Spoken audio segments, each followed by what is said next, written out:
Vous avez d'abord la bienvenue. Il y a une nouvelle membre, sénatrice étudiante de la Faculté des sciences sociales, Maureen Azina. Est-ce que Maureen est ici? Bienvenue. Merci.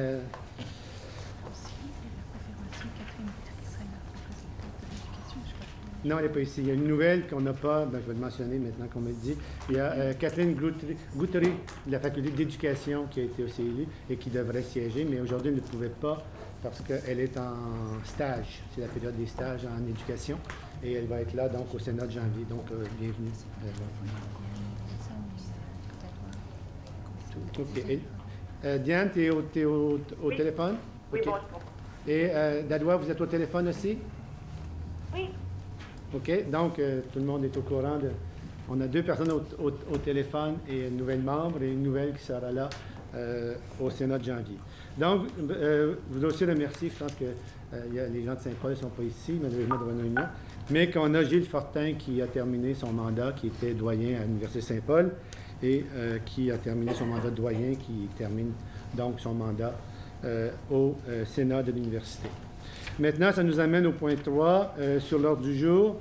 Est-ce qu'il y a des questions? I'm just wondering if we've had any kind of move forward on the procedural rules issue, because it's really strange to adopt an agenda without having the set procedure to do so. Okay. If you don't mind, we'll discuss that point in the business arising from the minutes. Okay. We do have in the minutes the discussion we had last time about code of procedure, whether we should have one.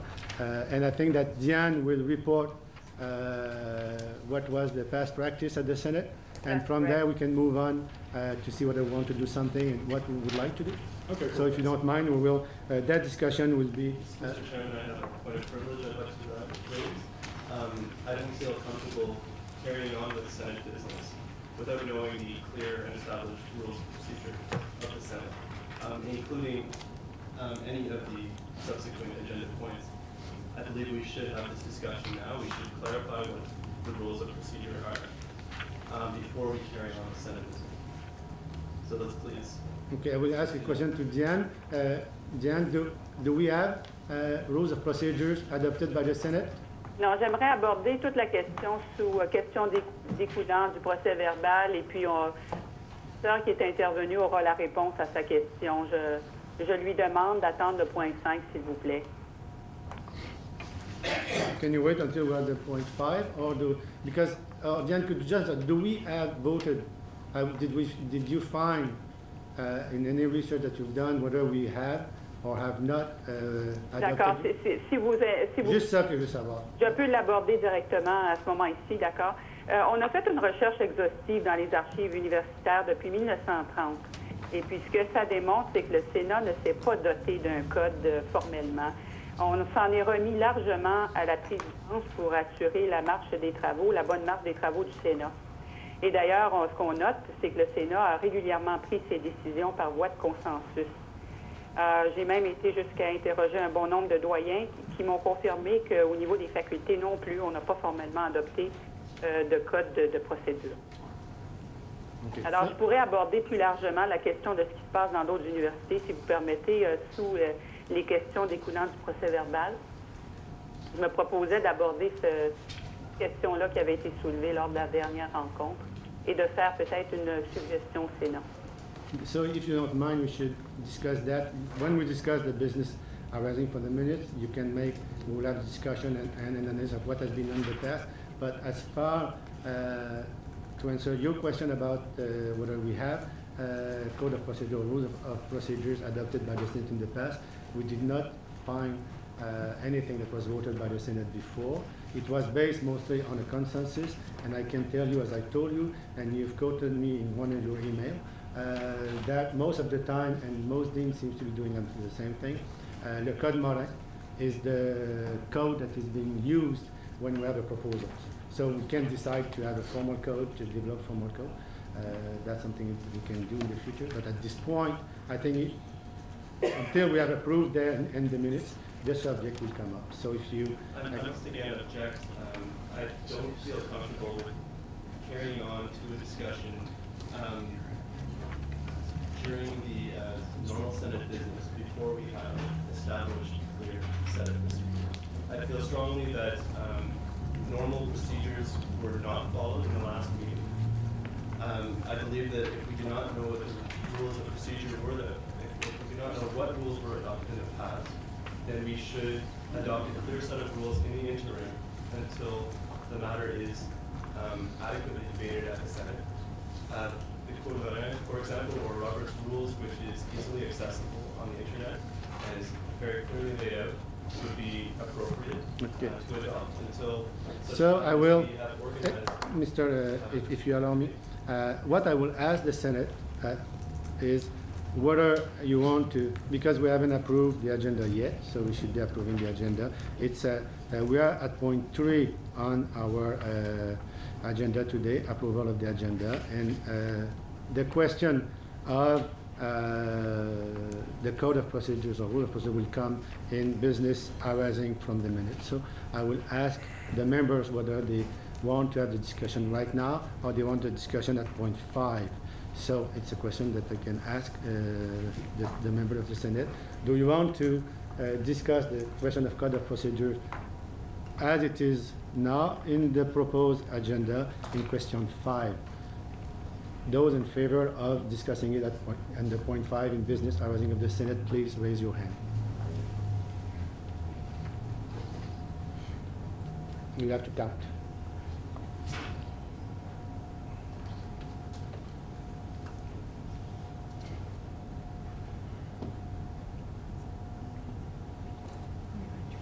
Those who want to discuss it right now, before we start adopting the agenda, please raise your hand. Mr. Chairman, I object to this vote as well. I don't believe that we've had enough information to decide to make this vote right now. For example, if we were to adopt the agenda, I'm sorry. know under what rules we were Now, adopting the agenda. come on. We have to proceed. Mr. Chairperson? It's in 2 minutes from now. So, I ask for the approval of l'ordre du jour. Quels sont ceux qui sont en faveur de l'adoption de l'ordre du jour? Quels sont ceux qui s'y opposent? Okay. Now, minutes at the meeting of the November 1st. Now, and we'll have, there are one small change that needs to be done. And I know I don't have the wording about it. C'est à la page 3. Ce n'est pas un régime d'immersion en français comme tel, mais c'était option, je crois que je peux vous le trouver, là. Ce qui avait été adopté, c'était option immersion pour les programmes en sciences. Ça va? Est-ce qu'il y a d'autres modifications à l'ordre du jour? Oui? I forgot to sign the agenda, or sign the... Okay, so when it gets back, No, make no, sure- the one last week, or last meeting, so I'm listed as absent and I was actually here. Oh, what's your name? Sorry. Tyler Rick. Yeah, you got to say. Thank you very much. So everything is fine with the minute. So who are in favor of approving the minutes? Please raise your hand. Who opposed? Who abstained? One abstention. Thank you. Now we have business arising from the minutes. Donc les questions découlant du procès verbal. Il y en a deux. La première, c'est à la page 2. S'il y en a d'autres, vous me le ferez remarquer. À la page 2, il y avait la question qui avait été posée sur le calcul des moyennes cumulatives et les étudiants qui avaient obtenu F comme sanction. Le règlement qui est appliqué, c'est le règlement qui avait été voté, c'est-à-dire que le F compte dans la moyenne cumulative, même si l'étudiant reprend le cours, parce que c'était la sanction sur le cours. C'est la pratique de ce qu'on me dit de toutes les facultés actuelles. Et ça va revenir au Sénat ultérieurement, parce que la question va revenir dans un nouveau règlement sur les moyennes cumulatives et sur les fonds. Mais c'est la pratique. La question était sur la pratique. C'est la pratique qu'on a actuellement. C'est ce qu'on a trouvé. Puis il y avait des raisons, mais je pense qu'on pourra rediscuter des motifs derrière ça quand on aura la nouvelle version du règlement. Ça va? Is there any question about that? It's fine. Okay. So the other point arising from the minute was the question of the rules of procedure. Diane? Oui, bonjour. En fait, merci beaucoup, Monsieur le Président. Puis, avec votre permission, il y a j'aimerais aborder qui découle de la dernière rencontre du Sénat. La première touche aux attributions du comité, la composition du comité exécutif et plus particulièrement la participation étudiante au comité exécutif. En ce qui concerne la participation au comité exécutif, il faut évidemment regarder les attributions telles qu'ils ont été adoptées par le Sénat en 1970 et ensuite modifiées en 2004. Ce qui est prévu aux attributions, c'est que le comité exécutif est composé de 9 membres, le recteur, le vice-recteur aux études, le secrétaire de l'université et 6 membres du Sénat élus par le Sénat. Et selon les attributions, en effet, tous les sénateurs, donc, peuvent se porter candidats à des postes lorsqu'il y a des vacances. Qu'en est-il de la participation étudiante? Donc, j'ai regardé depuis 2000 et notre recherche a indiqué qu'il y a eu une représentation étudiante de 2 étudiants sur 4 candidatures étudiantes depuis 2000. Évidemment, finalement, tous les membres du Sénat, y inclus les étudiants, sont éligibles et ils peuvent se présenter comme candidats. D'ailleurs, j'aimerais ajouter, pour clore sur cette question, qu'au mois de janvier, il y aura un poste vacant et j'encourage tous les sénateurs, y inclus les sénateurs étudiants, à se porter candidats au comité exécutif. Deuxièmement, en ce qui concerne la question des règles qui régissent la conduite des travaux du Sénat, le premier grand principe qu'il faut retenir, c'est que le Sénat est maître de ses travaux, est maître de sa propre procédure. Si le Sénat a décidé depuis toujours de fonctionner par voie de consensus, c'était son droit. Et puis, c'est d'ailleurs, comme je l'ai résumé tout à l'heure, ce qui s'est passé depuis 1930. Et le Sénat choisit de ne pas se doter d'un code et de s'en remettre à la présidence pour assurer la bonne marche de ses travaux et maintenir l'ordre au niveau du Sénat. Et puis, j'ai aussi quand même voulu regarder ce qui se passait dans d'autres universités. Et ce que je peux dire, c'est que la majorité des universités ont établi leur propre règlement. Certaines ont adopté soit Rogers, soit Karen King, Rules of Procedure, ou encore le Code Morin, mais en y ajoutant des règles de procédure maison additionnelles. Et de façon générale, la préférence a été d'adopter un code maison.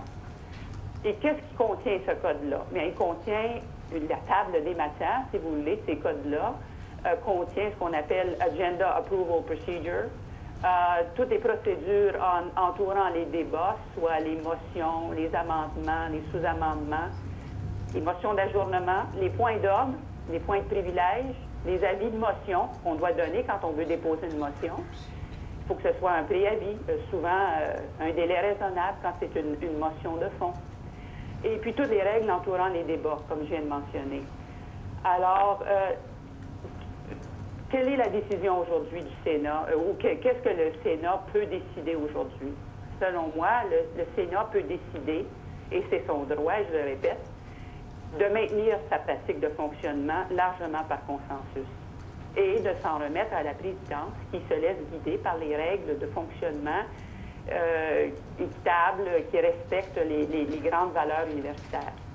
Maintenant, si le Sénat veut se doter de règles, à mon avis, on peut très bien penser à la création d'un comité du Sénat qui devra, lui, se pencher sur quelles règles il veut recommander au Sénat pour la conduite des travaux du Sénat. C'est quand même une prérogative importante du Sénat et puis je pense qu'il appartient au Sénat de bien réfléchir à comment il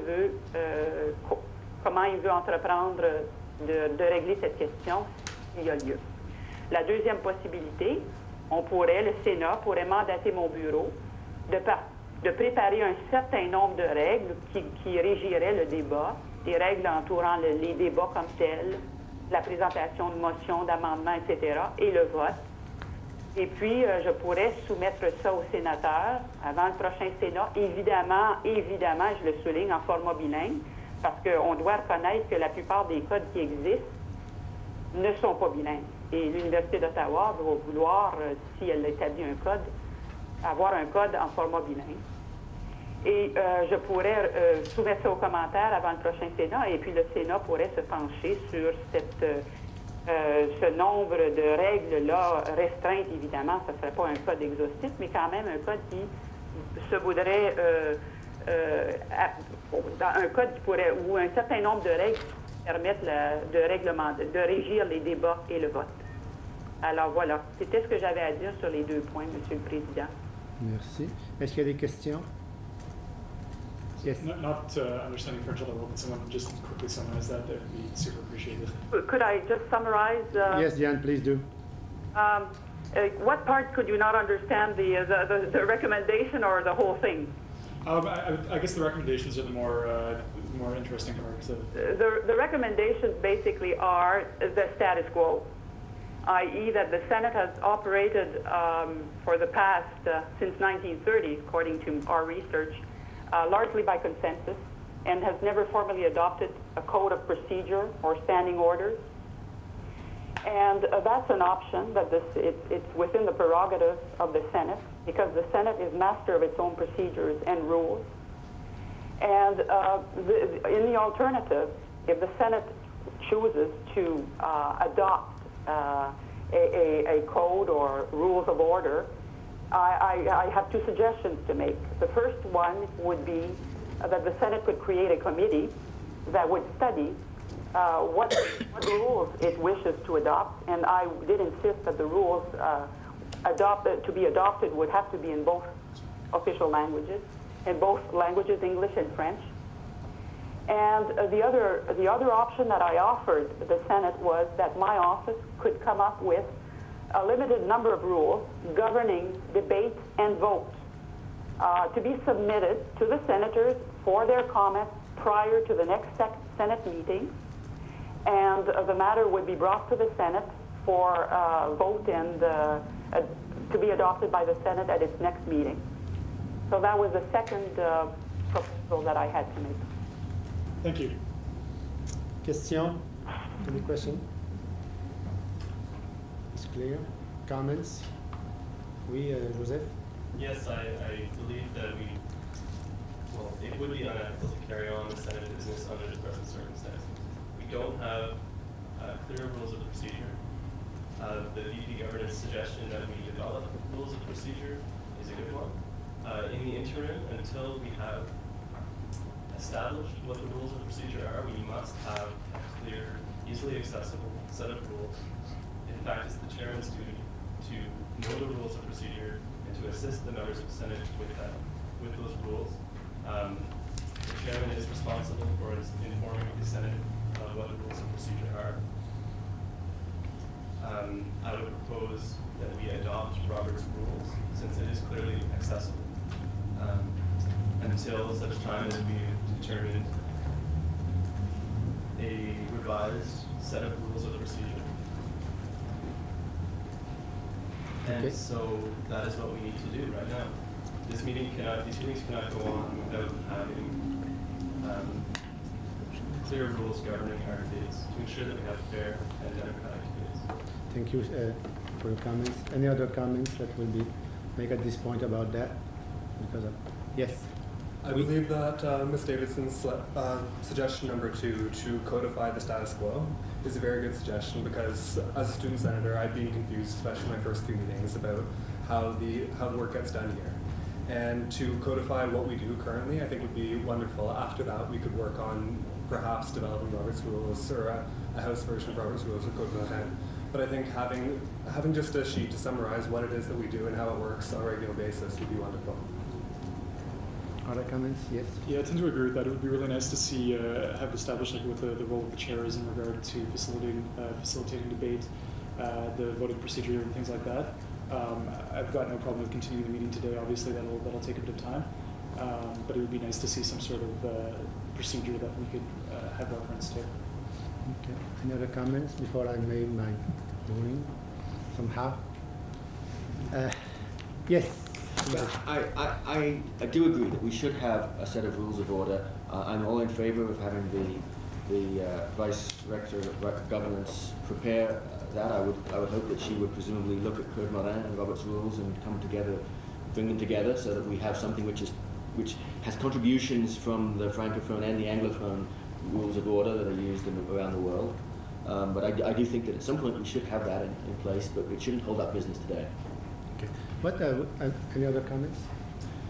I will motion that we adopt Robert's rules until we have. But we decided just, upon. if you let me finish, I mean, we might not have a need for a proposal. But I think what we should, I understand your point. I understand the argument. I think that the comments made by the Vice President Governance is that we have always governed ourselves by consensus mostly, but we did use some kind of procedures when we had proposals and modification to proposals. So what I will propose the Senate today, two things. First, at the next meeting of the Senate, we come with decision, proposal to how we're going to get to codifying our rules and making it complete and bilingual, how the Senate should proceed, whether we codify what has been done in the past or we create new ones. And as for today, as for all proposals that will be discussed here, I will follow the Code Morin, which is a quite well-known and that I know of, and I'm the one who should apply the rules. So I will follow the procedures of the Code Morin for the proposal, the formal proposals. So every time we will have a proposal, there will be someone who will propose, someone who seconds, we will have modifications, sub-modifications, and we'll have vote according to the basic principle of the Code Morin. And I would like, if the Senate is in agreement with my proposals. So who isn't? No, it's not. That's my, yes, a point of information, yes. I believe that the Code Morin covers all aspects of the means in such governance council. And I want to clarify that you are committing, and we as the Senate are committing to use the Code Morin for all our Senate business. No, not exactly. What I'm proposing is to follow the Code Morin for everything that is a formal proposals. Because right now, because as what was said by, and if the Senate doesn't agree with me, that's fine. But what was said by the Vice President Governance here was that we used to work on the basis of consensus. And I don't want to change completely rules today. I just want to make sure that when we have a proposal, a formal proposal for a modification to a program, for règlement scolaire, everything that we have a formal proposal on, we will follow. But as for ajournement, for instance, we'll continue to work on the basis of consensus. If people don't agree then with the ajournement, then I will have to do something. But I think what is very important, I mean, if you want to conduct business in a proper way today, it's on the formal proposal. And we are on the election, for instance, it's all, I mean, there is one candidate for position or no candidate, so there is no point in applying a formal code there. Well, that's the point of information. So I will follow the Code Morin for all proposals that we make. Privilege that yes. I can't foresee all the problems that might arise with not having a code applied to all of our Senate business, but it's very commonplace to have a clear code of procedure applied to the business that happens at the Senate meeting. Yeah, and so one of my concerns is that the debates around the proposals follow, in this case, the code. It's not clear to me that that is what we are committing to at this point. We are committing to follow the Code Morin from element 11 on the business up to 17. All the substantive matters. And that's only for today, because I'm chairing and I'm not chairing forever. At least I hope so. It's not. And I think that just to make sure that we do answer your demands for having formal procedures on everything that is substantive. Is the Senate in agreement with my ruling on that one? Please raise it. You know. This hasn't been clear that excuse me, Mr. Chairman, I do not want to have this conversation again. I would prefer that until we have developed these code of procedures as Madam Davidson proposed, that we commit to using the code for the Senate business until such rules and procedures have been debated at Senate and decided upon. It should not just be for this meeting, and it should not neglect point 18 on our agenda. For example, right now we're on point 5, which is business arising from the minutes. This is clearly a substantive Point 18? today, so Point 17 and 18? There is no point 18. I see a point 18 other business. Yeah, but other business, there was nothing proposed for the business when we approved. There was no proposal for the modification, so there is no other questions. Okay. Well, my objection And the is other that point is a point of information. the code modification should apply to all our meetings until we have devised a new rules of procedure. So we don't have to have this debate again. Okay, if you allow me to only do for today, my reason is quite simple. I'm chairing today, but I'm not the regular chair. So I will let the president, who is officially chairing the Senate, make his own decision when it comes next time. As I'm replacing him today, I'm chairing today, I want to engage the Senate for today. So that's why I want people, please raise your hand if Mr. you Chairman, agree. again, Now, come on. it's up to the Senate, as Madam Davidson declared, the Senate is master of its own Yes. policy. And So if we must decide now if we will use the code modification. So until I'm we sorry, devise it's too long now. This is I not think a matter the of Senate decision of will the chair. make its decision. That's my ruling. I've got to look to the committee. I've got the right to make a rulings on such procedures. As we don't have procedures, what I'm proposing is following the code moraine for everything from 11 to 16 included. And if the Senate agrees with me, we will follow the code moraine and for all those substantive business. Who are in favor of that? Who? Yes, you are the right to ask. Who is in favor of it? Please raise your hand. And we should be following a clear set of procedures until. We will. We will. Who is opposed to it? Who abstain? One abstention. So we will follow the code moraine for all those procedures. Thank you very much. Now, election. Conseil des études de premier cycle. Il y a 2 postes à combler de professeurs. Nous avons reçu une seule candidature, Mariette Thébert de la Faculté d'éducation. Donc, elle est élue par acclamation. Est-ce qu'il y a, à moins qu'il y ait des commentaires ou des remarques, j'imagine. Tout le monde en faveur de l'élection de madame? Tous ceux qui s'opposent, qui s'abstiennent, unanime. Merci. Au niveau du comité de planification scolaire, il y avait un poste pour un étudiant de premier cycle à combler. On a Choueb Redouane, qui a été le seul candidat pour le poste. Donc, il serait élu par acclamation. Est-ce qu'il y a des commentaires, questions? Ceux qui sont en faveur? Ceux qui s'opposent? Ceux qui s'abstiennent? Merci beaucoup. Maintenant, sur le comité sur les grades honorifiques, il y a un poste d'étudiant sénateur de premier cycle, donc on vous rappelle que le poste est vacant, donc s'il y a des candidats intéressés, prière de soumettre votre candidature avec le CV. Maintenant, nous avons au niveau, c'est pour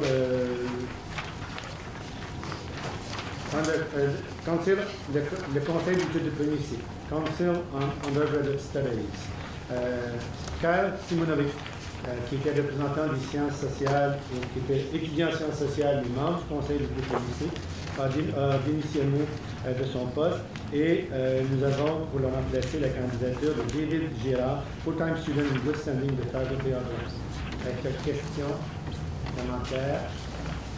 Oui? Point d'information. Oui. C'est pour finir un mandat. Oui.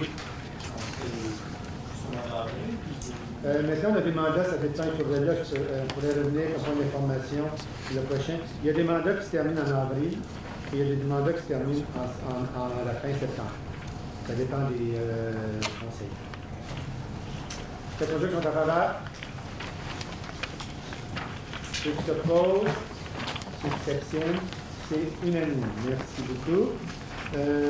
Maintenant, nous sommes au point... I think we starting 11. Bon. C'est quoi 10? Ah, un étudiant au cycle supérieur. Ah, ok, parce que tu pas la bonne place. Merci beaucoup pour vous avoir pris avec mon dossier. Ok, pour Dr. Verrett, qui pose le storage pour un comité, donc vous avez maintenant un comité de programme important au niveau de la faculté des études supérieures et postdoctorales.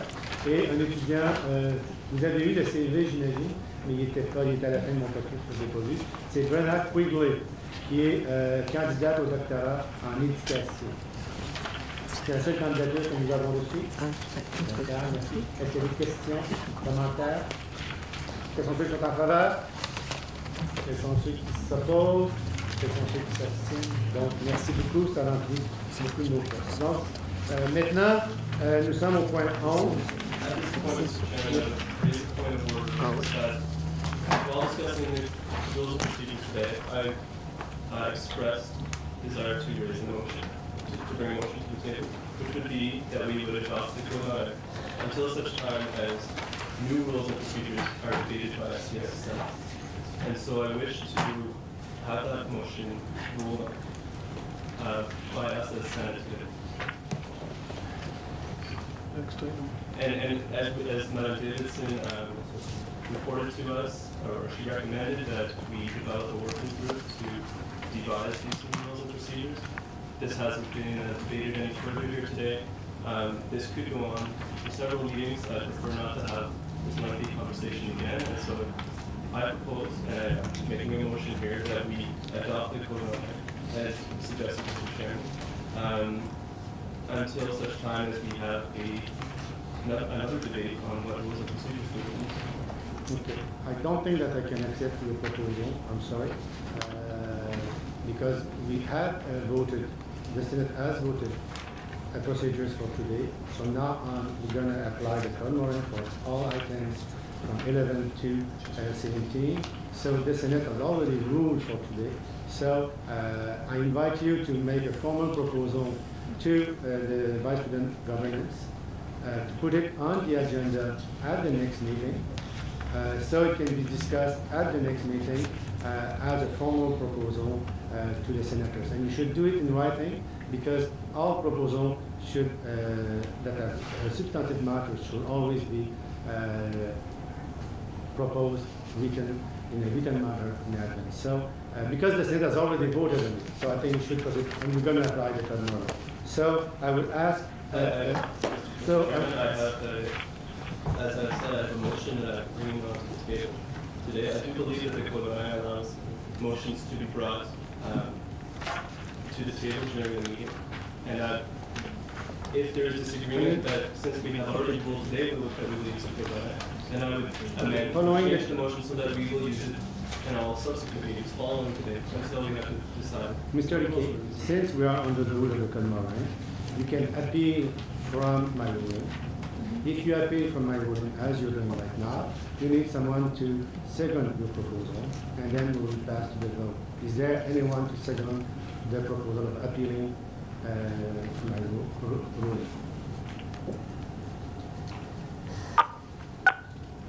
No. So I'm sorry, there is no appeal of my ruling. So thank you very much. Now, 11, Faculté des Sciences. Programme Faculté des Sciences sociales, École de gestion et Faculté des Sciences. Programme de création, Bachelor of Science in Financial Mathematics and Economics. Who is going to present that? Nobody's going to present that? I should not, because Joanne is not here, she's sick, so I should, and the Dean is not here. And I'm sure that the Dean of Social Sciences doesn't want to present it. You can try. Okay. Because it's quite simple. Oui, je pense que c'est pas vraiment compliqué. C'est un programme en mathématiques financières et économie. Moi, je suis économiste, je peux me laisser lire. Le programme. Alors, au niveau de la motivation, je pense que c'est pas vraiment compliqué. La motivation, c'est dans le domaine de l'analyse financière et énormément de demandes, l'analyse de risque, l'analyse de ce qu'on appelle de fréquence, l'analyse de marché boursier, l'analyse quantitative, etc. Il y a une grosse demande sur les marchés. Et en fait, non seulement la demande est forte sur les marchés, mais en général, les gens qui réussissent à se placer dans ce domaine-là font de très bons salaires. Alors, c'est certain, ça risque d'intéresser certains étudiants. Cependant, c'est aussi costaud, effectivement, comme genre d'emploi et comme de travail. Donc, le programme qui est ici offert a des exigences assez particulières. Alors, c'est vraiment interdisciplinaire. Il y a 3 facultés qui sont impliquées, gestion, sciences sociales et la faculté des sciences.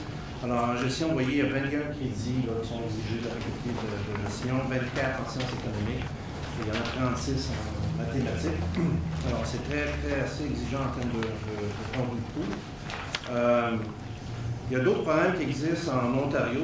Si je comprends bien ici, ce qu'on a essayé de faire, c'est, je pense qu'un des avantages de ce programme-là par rapport à d'autres qui existent ailleurs, que ce soit McGill, Laurier, etc., c'est qu'on a vraiment bien combiné, je pense, les exigences mathématiques et scientifiques avec les exigences davantage économiques et de gestion.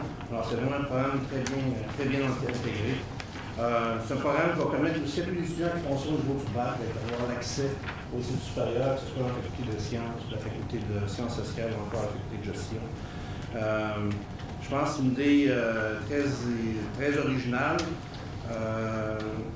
Il me semble que ça va être un programme qui risque d'attirer des étudiants très fortement intéressés par l'application de la mathématique au marché financier.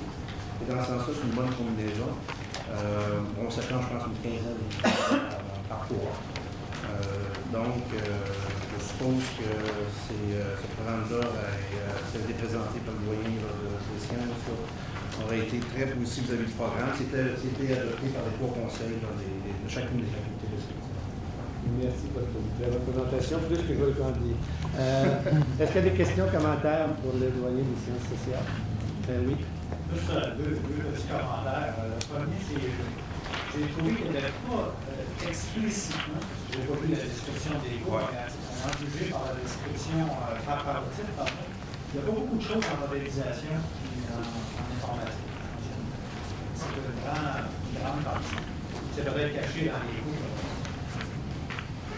Les titres ne donnent pas nécessairement bonne question. C'est juste un commentaire. Le deuxième commentaire, c'est que François et moi et le doyen de la faculté génie arrivons d'une foire de recrutement doctoral en Chine, à Pékin, et on a eu beaucoup, moi j'ai eu beaucoup d'étudiants qui m'ont demandé si on avait un programme d'études supérieures en finance et mathématiques. Je pense qu'on devrait poser la question logique après ça, c'est est-ce qu'on devrait poursuivre au niveau de la maîtrise.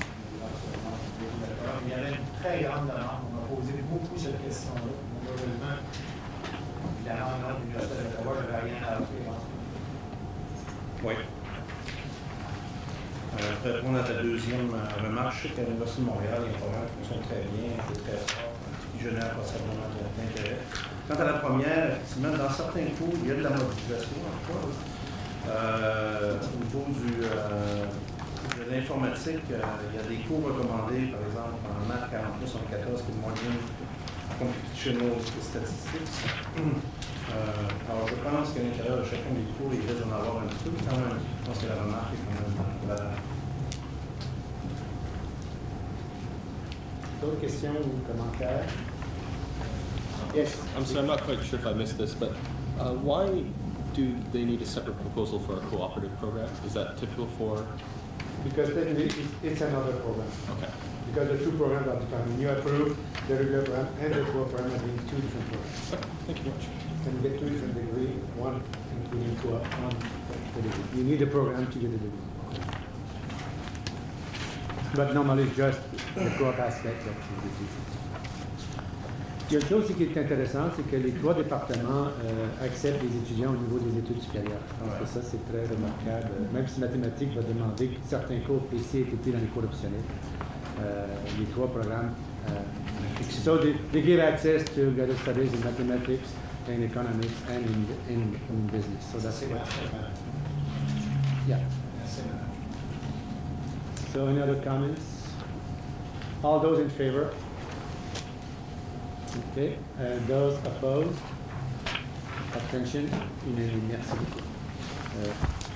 I'm sorry, I must get used to the convening. I should have asked for someone to propose and second the motion, so I will do that for the next one.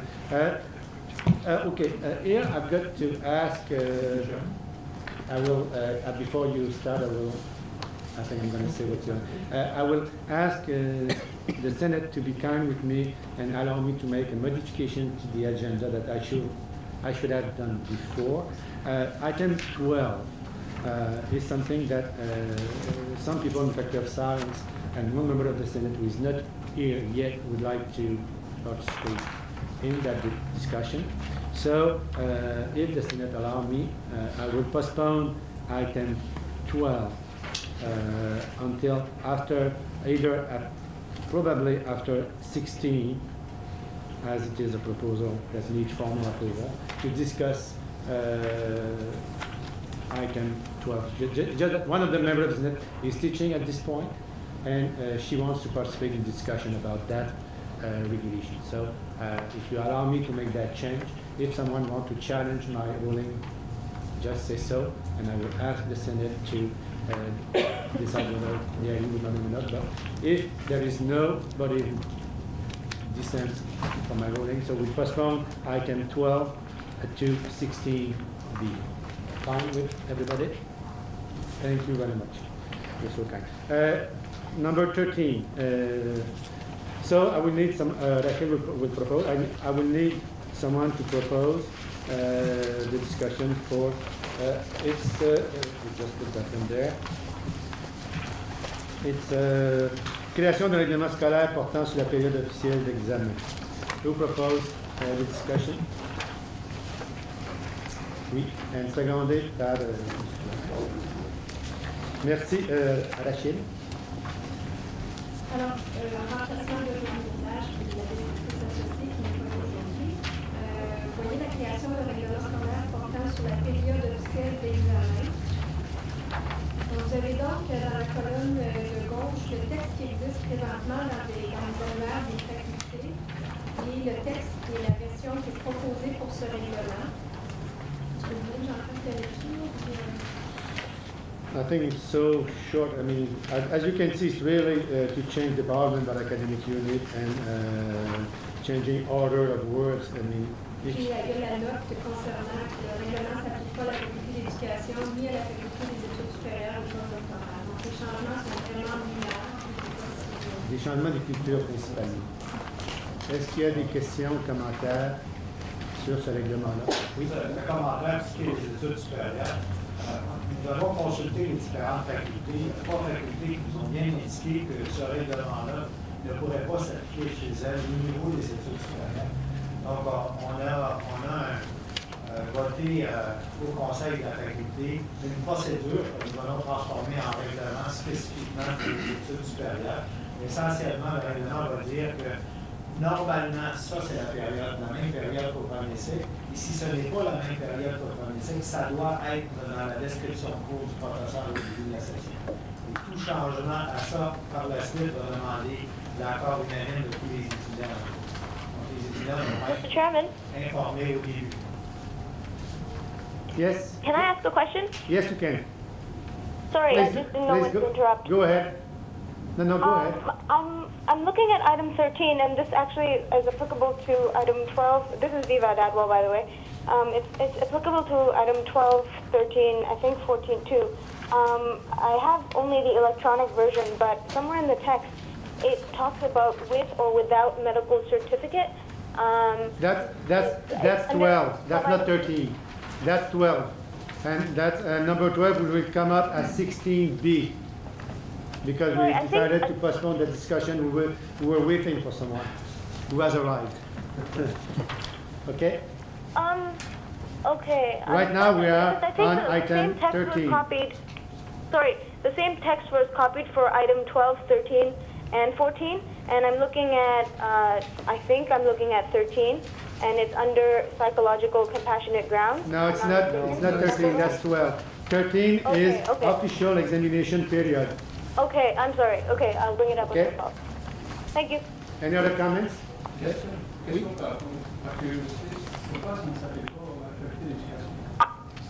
Parce que la faculté d'éducation n'a pas de période officielle d'examen. Donc, il ne fonctionne pas de cette façon. Ils ont une session de la doyenne de PC, malheureusement, je crois de 8 semaines, parce qu'ils ont les stages à chaque session. Donc, les examens sont toujours inclus dans la période des examens. Il n'y a pas de période. C'est 9 semaines. 9 semaines, bon. Donc, c'est une session raccourcie et tout est inclus à l'intérieur de la session, toutes les évaluations, parce qu'après, ils s'en vont en stage. C'est la raison pourquoi il n'y a pas de période d'examen. Other questions? Marcel? Je suis curieux, le deuxième paragraphe, quand on dit dans les cours annuels, ensuite on parle d'examen de décembre. Cours annuels, c'est pas des cours. Il y a des cours de 6 crédits encore. Ah, Il n'y en a pas beaucoup, il en reste très peu, là, mais il en reste quelques-uns. on fait référence à ces cours-là. Ouais.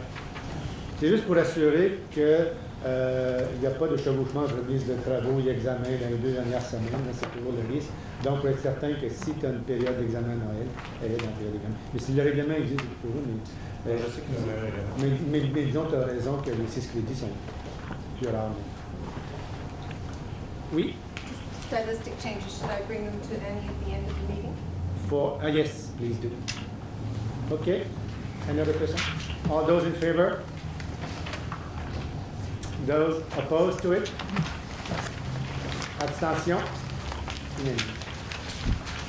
Maintenant, 14, qui est changement de programme d'études. J'aurais besoin de quelqu'un pour le proposer formellement au dépôt et seconder les deux. Merci beaucoup. Création d'un changement de règlement scolaire portant sur les changements de programme d'études. En fin de compte, c'est pas la création, mais les modifications. Oui, Rachel. Oui, alors, pour 5.2, on a celui des ajouts mineurs. On a ajouté étudiants de l'école cycle et le mot admission dans le deuxième paragraphe. Ce qui est nouveau, c'est le paragraphe, le dernier paragraphe qui est en caractère 3. Allez-y. Le dernier paragraphe a à faire avec les études supérieures. Malheureusement, je pense que ce serait confus d'utiliser dans la 3e ligne discipline, parce qu'on a des programmes qui sont explicitement interdisciplinaires et le règlement serait particulièrement confus si on utilisait le mot discipline ou que quelqu'un lirait avec opposition interdisciplinaire. Donc, je propose que la première phrase se lise: si un étudiant des cycles supérieurs désire changer de programme au même niveau et si le nouveau programme n'a aucune relation avec celui où il est déjà admis. La suite est la même. Donc, la raison ici, c'est qu'on ne veut pas forcer les étudiants au cycle supérieur à faire une nouvelle demande d'admission si c'est un transfert qui est quasi latéral, par exemple, d'un programme de maîtrise en éducation à un autre programme de maîtrise en éducation. Ou bien biochimie, médecine cellulaire et moléculaire qui sont dans la même faculté, qui ont les mêmes conditions d'admission. Ce serait un peu absurde de demander. Si les deux programmes ne sont pas suffisamment semblables, il est normal de faire une demande d'admission et que la candidature soit réexaminée par un nouveau comité des admissions. C'est ça qu'on veut, c'est le message qu'on veut donner. Et le mot discipline est très confus dans ce contexte. Donc, la correction, c'est quoi? Donc, si le nouveau programme n'a aucune relation avec celui où il est déjà admis, en anglais, je propose and the new program is unrelated to the one he has been admitted in. Ou de l'anglais meilleur que le mien.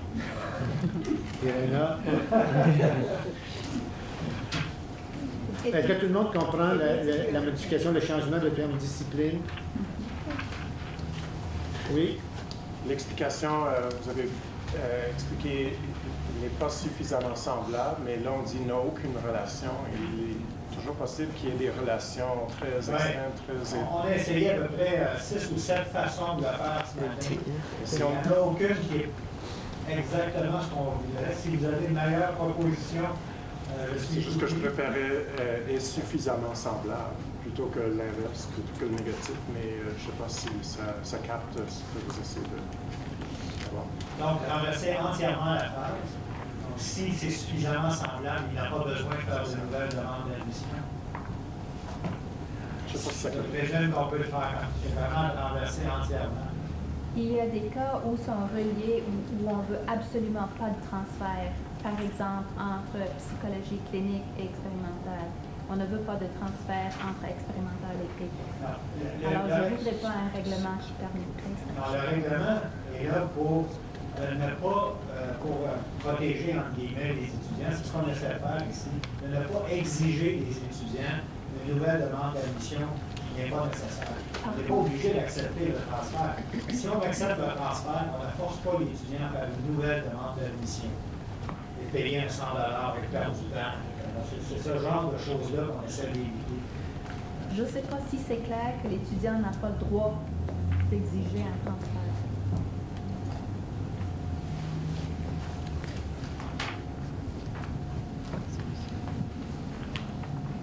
Autre commentaire? OK. On pourrait, je comprends l'inquiétude de Catherine. Ce qu'on pourrait faire aujourd'hui, à ce moment-là, c'est de retirer le paragraphe pour les études supérieures et revenir avec un paragraphe, parce que je pense que c'est difficile d'arriver avec une solution aujourd'hui avec 60 personnes. On a dit que ce n'est pas la façon de faire. Je comprends le point de vue de Catherine qui est tout à fait valable. Parce qu'il y a des programmes qui veulent le transfert facile. Par exemple, je peux imaginer en communication que quelqu'un qui sera en maîtrise avec thèse pourrait passer à la maîtrise avec cours. On ne lui demanderait pas nécessairement de faire une nouvelle demande d'admission pour changer de programme parce qu'à l'intérieur de la même champ. Mais par contre, en psychologie, où les programmes sont contingentés au niveau clinique et au niveau expérimental, séparément, ils ont des critères, des postcodes d'admission différents. Il ne faudrait pas penser que tu peux passer d'un à l'autre en psychologie. Avec le MA en éducation, par exemple. Ouais. Donc, il faut... bon, OK. On va retirer le paragraphe et on va revenir avec une proposition au prochain semaine. OK. D'accord? Donc, nous aurions maintenant une proposition qui ne comprendrait que 2 paragraphes, qui réglerait la question pour le premier cycle, mais qui nous ramènerait à un nouveau paragraphe. Est-ce qu'il y a d'autres discussions là-dessus? Pas de problème avec ça, personne? Donc, on va passer un vote formel sur l'élimination de la proposition. Parce que s'il y en a qui veulent questionner, on peut passer sur un vote, selon le cas de Morin, pour modifier la proposition. Oui? Who seconded this motion? M. Coulon. Okay, merci. Okay. So nobody is questioning my decision that we can take it out without voting on taking the last paragraph out of the proposal. Donc, nous votons maintenant. Est-ce qu'il y a d'autres questions sur les 2 premiers paragraphes? Il n'y en avait pas. Donc, maintenant, nous votons la proposition qui est modifiée avec les 2 premiers paragraphes et les études supérieures devraient arriver avec une nouvelle proposition en prochain Sénat. Quels sont ceux qui sont en faveur? Quels sont ceux qui s'opposent? Quels sont ceux qui s'abstiennent? C'est une abstention. Merci. Maintenant, nous sommes au point 15, cours de notre faculté, c'est ça. Quelqu'un propose? Même proposeur, même secondaire, merci beaucoup. Oui, c'est bien. Oui, je propose d'enlever les mots règles générales. On va demander à Rachel de résumer rapidement la proposition. And you can to change afterwards. Yes. Oui, Rachel. La proposition recommande essentiellement de retirer le deuxième paragraphe. Puis autrement, il s'agit seulement des questions de formulation. Le dernier paragraphe, notamment, c'est au niveau de la traduction qu'on a suggéré cette formulation-là. OK. Question, commentaire? Oui, je propose d'enlever les mots règle générale. C'est une règle, alors Peux-tu nous dire quel paragraphe? Le deuxième paragraphe. Je commence règle générale. Je pense que c'est une règle, alors ce n'est pas nécessaire de... OK. La proposition... Dernière page, propose, version proposée. Yeah, I will be quite formal, Tim, if you don't mind. So you propose to take out as a rule, oui. Règle générale. Est-ce qu'il y a quelqu'un qui seconde la proposition pour qu'on puisse la discuter? Oui. Non, c'est juste que moi, je suis... Luc Benjamin. Je suis très mauvais les noms, je vous le dis tout de suite. Donc, on va discuter d'abord l'amendement. Donc, si tu veux expliquer pourquoi tu proposes l'amendement. Parce que ce n'est pas nécessaire. It just adds confusion. I mean, in English it would say students who have been required to withdraw, etc., etc. I mean, everything's a general rule. So why say it? It just confuses things. OK. Autre question, commentaire de Marc, Gary? Ma compréhension de la version française, règle générale, ouvrait la porte à des exceptions. Oui, c'est ça aussi.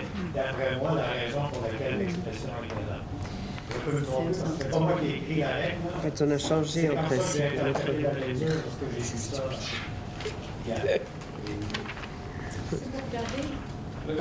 Matin, il y avait M. Joseph avait levé la main. I oppose the change for the same reason as Dean Slater expressed. OK. Autre commentaire, Rachid? Je voulais juste faire remarquer que c'est dans la version anglaise, ça disait déjà Azure, puis c'est au moment de la traduction dans la version française qu'on a demandé on nous a fait ajouter règle générale. Donc c'est de là que ça vient. Puis, en fait, on a substitué en principe par règle générale, si on regarde. Mais est-ce que ceux qui sont au premier cycle et au comité du Sénat, comme Mme Maréchal, peuvent confirmer l'interprétation de Gary, que l'idée était de laisser ouvert la possibilité d'exception? Absolument, c'est ça. Oui, en principe, c'est mieux. Est-ce que c'est le même sens qui est considéré dans Donc, Elena, en anglais, as a rule, is it the same meaning than règle générale? I have a problem with the way it's formulated right now. To me, it makes no sense to say that students who have been required to withdraw from a faculty are not allowed to take other courses in that faculty during the withdrawal period, because that implies that it's a period that continues. Once you've withdrawn, you've withdrawn. No, but you're withdrawn for a period of time. You will be withdrawn for a semester or for a year. Is there such a possibility as a permanent withdrawal? Yeah. The student is required to withdraw, so this formulation doesn't quite work. In some cases, I can speak of some cases like graduate studies and undergraduate. In some cases, we can suspend a student for a finite period of time, like 2 years. You cannot register again for 2 years. It's one of the sanctions actually voted by the Senate. The second and last meeting of the Senate. I would just bring you back, Erin, if you want to wait 2 minutes, I would just, because as we're following the Code Morin, now right now we're discussing 10 modification. So, is anyone has something to say about a règle générale and as a rule, whether it's the same thing or not? If I could just add, yes. In the Council of I will just tell you one thing. If you talk now, we have to vote immediately afterwards.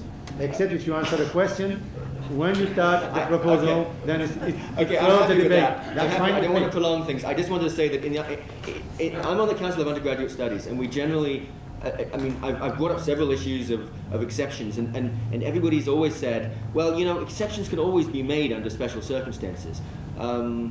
So it's always understood that there can be exceptions. I just think that this kind of wording is awkward. It's just simply a matter of cleaning up the word.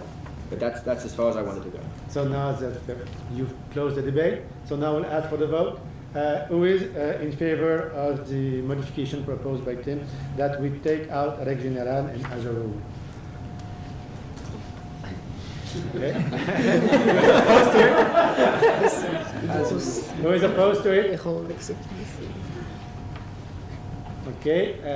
Abstention?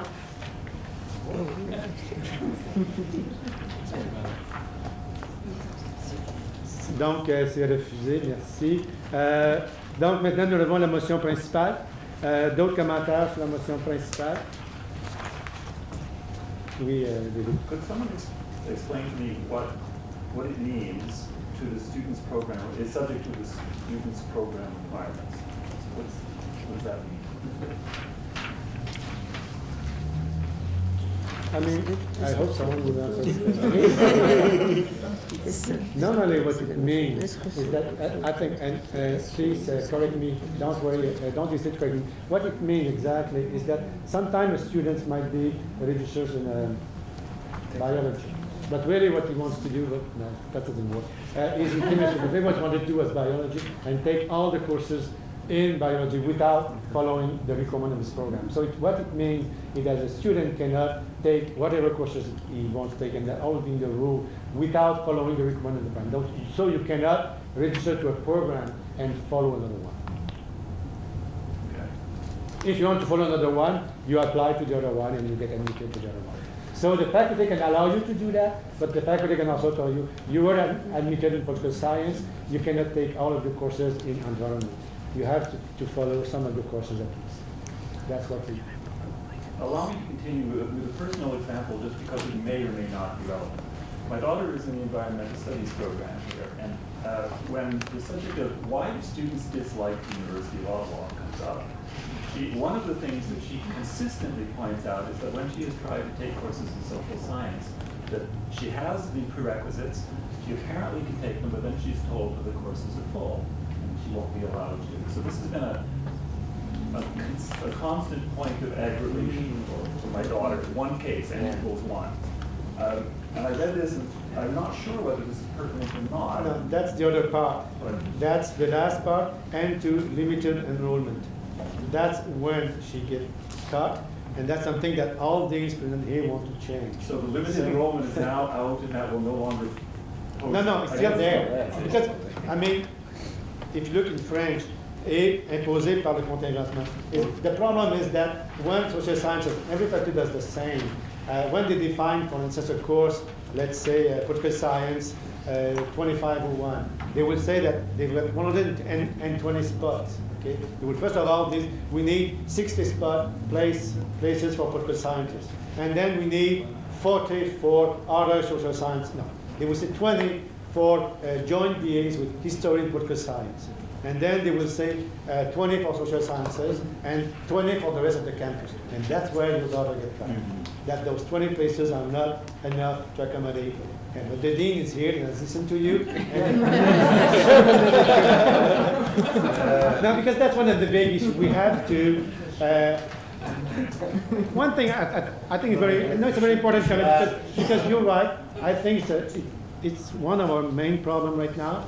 And one thing that you've seen, I think that at least Pierre Mercier is not here, but Pierre told me, is that because most faculties have grown quite a lot over the last 5 or 6 years, although they have increased the number of courses and places, I mean, not in the same percentage the number of students. So in order to make sure that the students within the faculty will get enough places, so they have enlarged the number of places for social sciences, the same thing for arts, and they have reduced somehow the places for outside the faculty. And that's why those students get cut, and that's what we're going to change next year. You see how I'm living a dangerous life, as you can see. But, I would like to add on that. This is true. So we have students of social science also cuts elsewhere, right? In English, for instance. Yeah, but also it's a question of sometimes, and it's good to have the people here, of room. Money. It's a question of space as well, or resources, right? So it's a university problem, not only a dean problem. Yeah, no.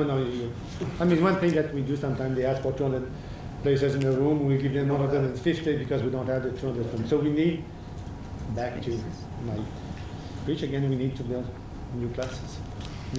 So, yes, Gary? Just to make sure that people understand, the last paragraph in the English version says, it still says as a rule, yes. Students who have been required to withdraw from the faculty are not allowed during the withdrawal period. So that means that a graduate student is required to withdraw. The student cannot take a graduate course from any faculty because the graduate courses are considered to be courses of their faculty graduate studies. Yeah. So that means the student has to leave the university or go back to undergrad. Yeah, no, I mean, it's always been like that. It's not a change. Clarify that. Yes. It's not a change. Just, I guess more on sort of that paragraph as well. I'm wondering what the reasoning behind not allowing students to take courses in the faculty that they've been withdrawn from, like what that reasoning is. So we've had a few cases where somehow the faculty has not followed that regulation. So a student had failed 2 courses at grad level, say a master's program, had to withdraw. And the student, without us realizing that, took 4 graduate courses from the same faculty, graduate studies, succeeded in all 4 of them, and on that basis requested to reintegrate the graduate program. Failure. So that is one of the reasons we don't want that to happen. You know, the programs don't want that to happen. That's the reason why we want to. If you don't, I mean, at the undergrad, if you don't have the minimum average, okay, you would be put in probation, okay? You will be given a certain number of months or semesters to bring you average to the minimum 3.5, if I'm wrong, correct me. And if you don't bring your average to that 3.5, you exclude it. But we have invented something nicely. We said we can be asked to withdraw from the faculty, but not from the university. So what it means is that a student cannot take courses from the faculty because he has been asked to withdraw from the faculty because he was on probation and could not meet the requirements that were associated with the probation. But he is allowed to go to another faculty, take courses there, bring the average back, and then ask to be readmitted to the faculty. So it's a way to come back to a program after having been excluded from the program. Yes. So I'm going to, I guess, put forward an amendment and to ask that that last paragraph be withdrawn, just on the basis of, like, on the graduate level, the example that you mentioned, I don't see why that would be an issue. Like, you know, it's fantastic that now the student has succeeded in those 4 courses, and on an undergraduate level, this just seems like essentially wasting the student's time. You're asking them to take courses that aren't necessarily for their program or for their faculty. They're wasting a year, they're wasting money to get the privilege of taking courses that'll help them again. As a student, it just seems to me like a bit excessive.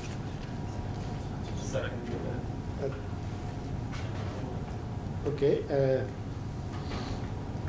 I would have to follow the. So you make a proposal to take those to out. strike the last. And it is seconded by Joseph. Okay. So who wants to talk about the modification? Gary? I should have also mentioned that this covers cases where the student has to withdraw because the student cheated. Yeah. Okay? So if we withdraw this, that means the student can finish all the courses of the program while suspended because of cheating, and then after this, arrive with all the marks, that's it, and done. In other words, the withdrawal of the sanctions, you know, that was bypassed by the student. Then you cannot talk, because if you talk now, you will shut the discussion. Let the discussion go for a while. Does removing this clause actually get rid of the force behind the sanctions? I think if you take out of that clause, my impression, and then please someone from the registry or from faculties help me out here, I think what faculty will be left out will be to exclude the students from the university. When you don't meet the probation requirements, they will not exclude you from the faculty. They will go a step further. They will exclude you from the university. I think you're not serving the student. You're making disserving the students. But I'm not sure about that. I will let maybe from the registry, Eric. C'est simplement pour confirmer ce que vous avez. Because that's a step lower than exclude them from the university, allowing to go to another faculty and come back. Geneviève? Ben, moi, je suis en train de regarder tout ça. Moi, il me semble pas que ce règlement-là avait un lien avec les règlements de la fraude scolaire. Ça s'inscrit dans... C'est l'approbation. Oui, c'est un règlement de probation. C'est parce qu'en fait, oui, c'est ça, c'est un règlement de probation, donc il s'inscrit seulement dans l'esprit de l'approbation. Parce qu'autrement, c'est sûr que ça n'a pas beaucoup de sens, ce qui est inscrit là-dedans. Alors, je pense qu'il faudrait peut-être bien le remettre dans sa perspective. Aux études supérieures, c'est pas le concept. Si vraiment c'est pour... Le concept de probation n'existe pas aux études supérieures. Donc, il faudrait spécifier à ce moment-là que ce règlement-là, si on modifie, soit seulement un règlement de problématique et qu'on revienne avec un règlement secondaire, 5.4A, 5.4B. En ce moment, nous, on peut utiliser le règlement tel quel, y compris pour les cas de plagiat. So you understand what it means? If your modification passes, then it would mean that we will have to go to exclude students from the university instead of from the faculty.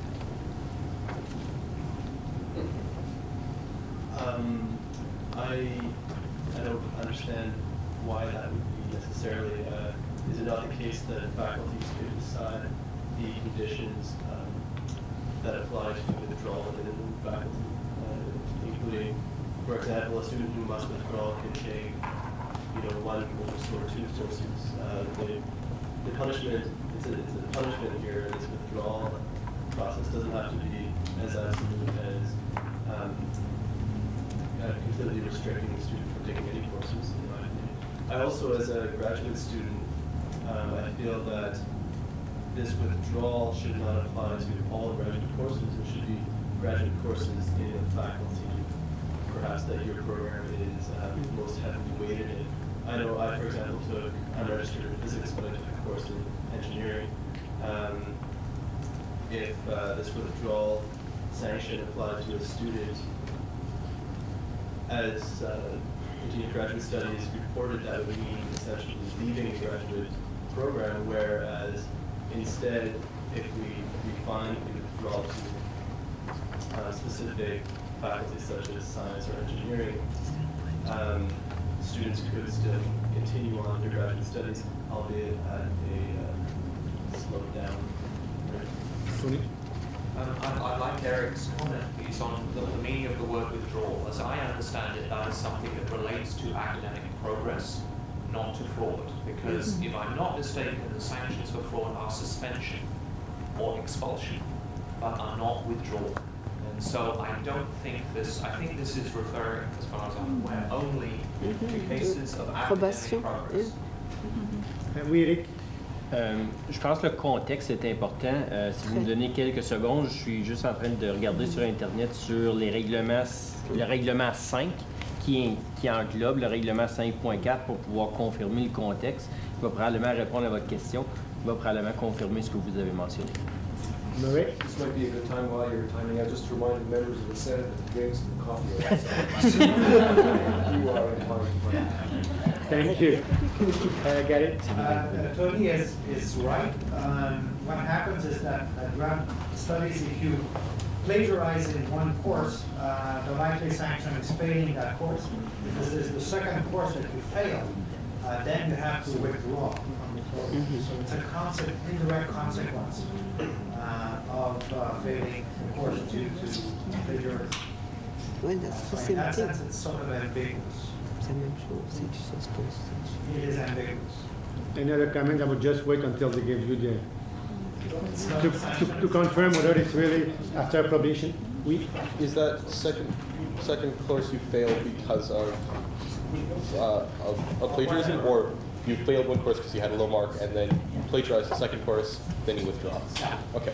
Exactly. So it is ambiguous in the sense that it is not a sanction; it's a consequence of the sanction in some cases. Avez-vous trouvé la réponse? Dans le règlement numéro 5, parle des règlements liés à l'inscription. Donc, elle lance une série de règlements qui touchent l'enjeu de l'inscription. On tente d'aller un peu plus creux dans les règlements, mais c'est...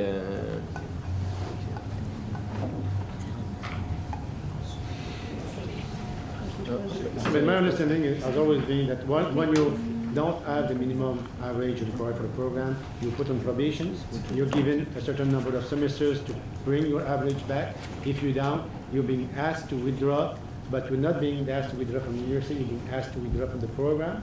So you can go to another faculty and then build up your average, and you might decide to stay there because that is better for you, or you might reapply and go back to your faculty. And that does happen quite often between some faculty, for instance, engineering and science. You have quite a lot of students who fail engineering, they will be withdrawn from engineering, but they will stay at the university, they will go back to science, take courses that will serve at the end of their program, because some elective or something, and then reapply in engineering and go back in engineering if they are brought average up.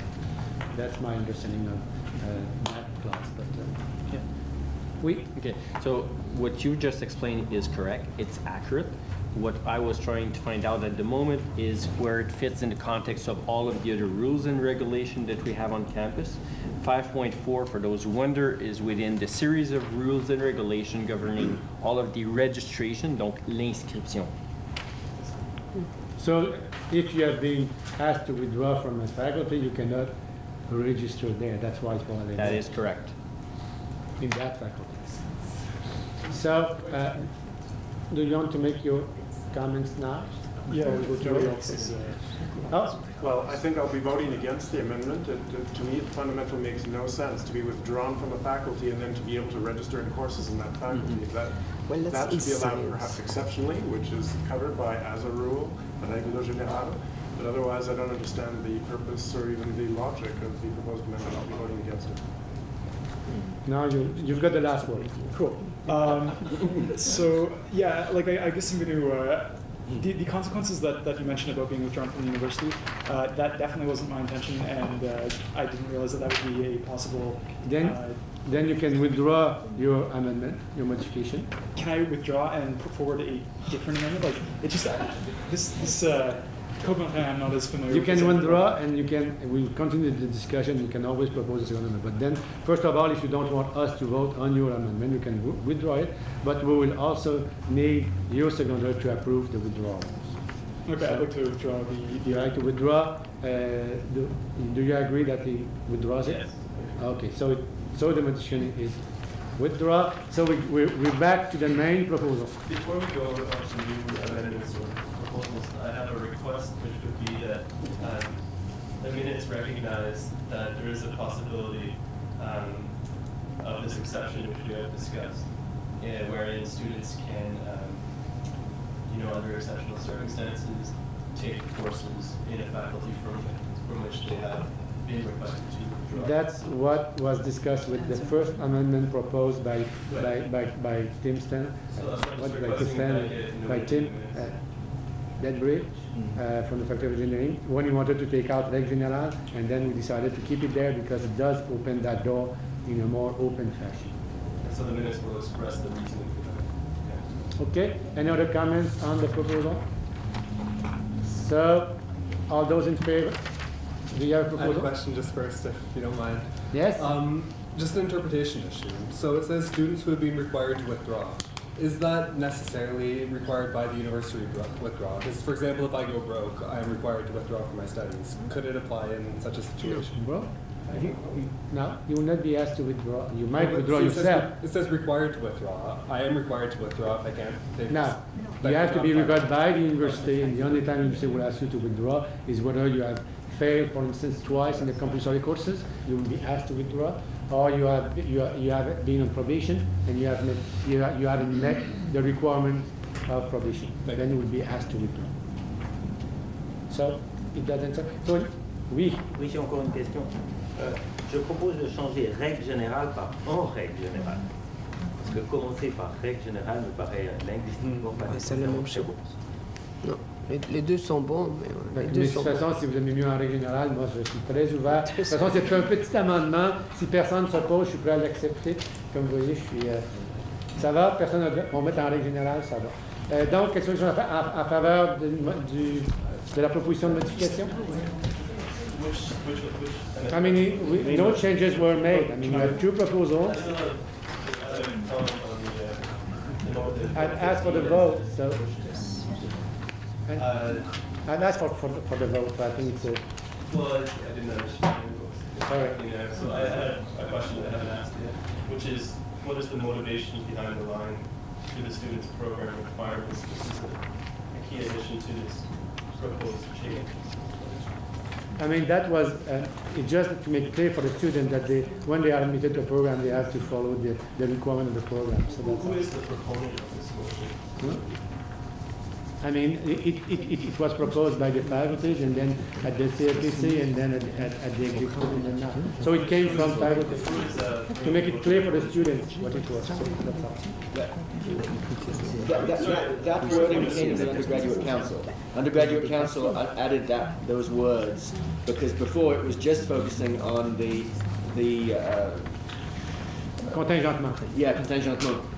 And we said, look, it has to also consider the requirements so that they can make sure that students who have requirements can perhaps have more right to get into courses from those who don't have, maybe, and keep students out who have electives, and could choose other courses, but if it's a course requirement, it strengthens the case.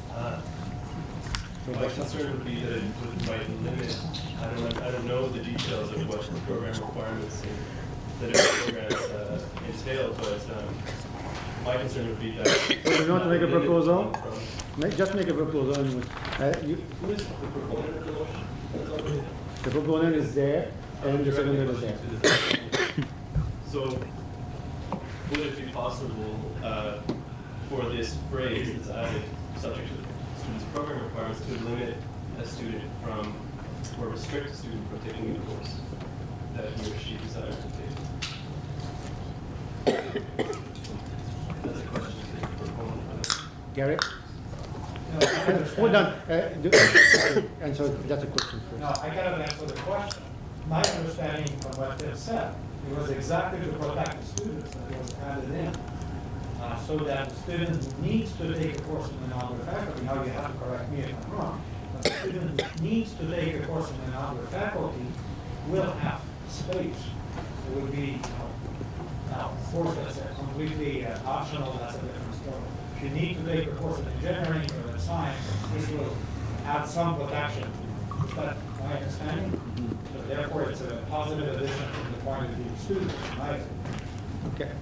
Any other comments? So, all those in favor of the regulation? Those who oppose? You oppose? Yeah. Okay, one opposed. Those who abstain? One abstention. Now, 16.16, calendrier universitaire. Et après, je vous rappelle qu'immédiatement après, on va passer au point 12, qui est l'absence aux examens. Merci ici. Bonjour tout le monde. Donc, bonjour tout le monde. Ce qu'on vous présente aujourd'hui, c'est les détails concernant le calendrier universitaire pour l'année 2011-2012.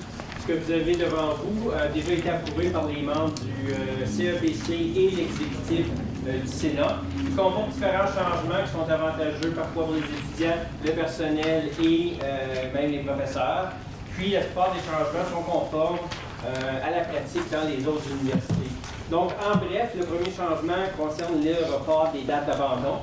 Nous avons eu pour la première fois cet automne une semaine d'études à la session d'automne. On a remarqué par contre que la semaine d'études était très proche des dates d'abandon.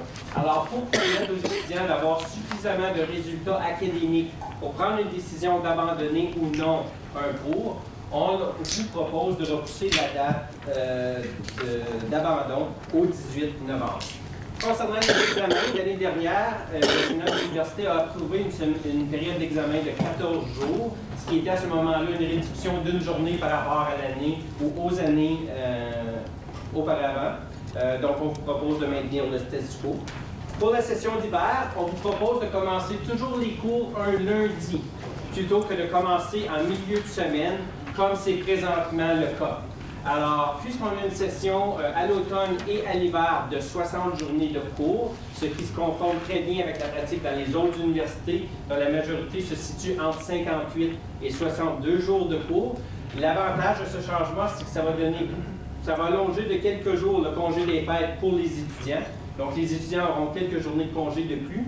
Et pour le personnel de l'université, ça va nous permettre de revenir au travail quelques jours avant l'arrivée de nos étudiants et nos étudiantes, donc pour pouvoir préparer la session d'hiver. Donc ça, c'est le changement concernant la session d'hiver. Pour les sessions d'été comportent plusieurs sessions et sous-sessions. Alors, règle générale, on vous propose simplement d'adapter les règles aux sessions d'été qui sont beaucoup plus complexes. Une des nouveautés qu'on vous propose dans le document, c'est l'approbation de principes directeurs. Plutôt que de revenir au Sénat à chaque année avec un document de 5-6 pages sur toutes les dates de l'ensemble du calendrier, on vous propose d'approuver des principes directeurs qui vont nous permettre de façon beaucoup plus mécanique par la suite de préparer le calendrier universitaire. Naturellement, si une année on ne peut pas respecter les principes directeurs, on retournera en consultation auprès des facultés et des instances décisionnelles appropriées pour discuter et s'entendre sur l'approbation du calendrier qui ne respecterait pas les principes directeurs déjà proposés. Il y a également des discussions en cours présentement concernant la possibilité de réintroduire une journée d'études entre la fin de la session et le début de la période des examens.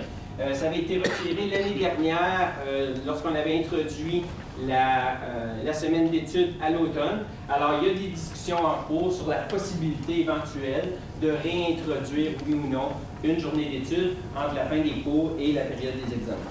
Alors, ce que vous avez dans le document, c'est un premier tableau qui énumère les principes directeurs sur lesquels on se fonderait pour établir le calendrier universitaire. Et vous avez les dates dans les deux tableaux suivants concernant la session d'automne et la session d'hiver telle que vous nous proposons. Alors, ça va me faire plaisir de répondre aux questions. Donc, vous avez une proposition. Est-ce que quelqu'un seconde sa proposition? Kathleen. Discussion. Gary? Oui, le quatrième point dans le tableau, c'est le dernier jour pour déposer la thèse avec un crédit financier de 100 le 11e jour ouvrable. Actually, there is no such thing. What happens is that our regulation states that only a registered student can submit the thesis. After, say, the 31st of August, the student is not registered anymore and cannot submit his or her thesis. But the student has until the 11th, the line before, le 11e jour ouvrable pour s'inscrire.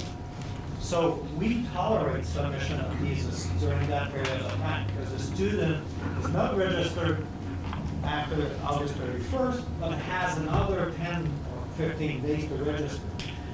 But we have no such regulation that there is an exact date to submit the thesis. You understand what I mean? There is a contradiction between two regulations. You have to be registered, and you have until say the 20th of September to register. So because of this, we just tolerate and we accept theses until the very last day of registration. So I would recommend not to have that. It's never been a regulation. It's just what we do in practice. We accept theses until the very last day because the student can register until that day. Parce que c'est couvert par la motion précédente. Exactement. Je comprends. Donc, ça change rien de la pratique. C'est ça, c'est la pratique. C'est une pratique. Je continue à la fin s'il y a des choses, mais si tout le monde est d'accord là-dessus, ça semble aller. D'autres commentaires, d'autres questions? Oui? J'avais juste une question au niveau de la période d'études. Pourquoi c'est différent à l'automne et à l'hiver? À l'automne, on dit 7e et 8e semaine, à l'hiver, 6e et 7e semaine.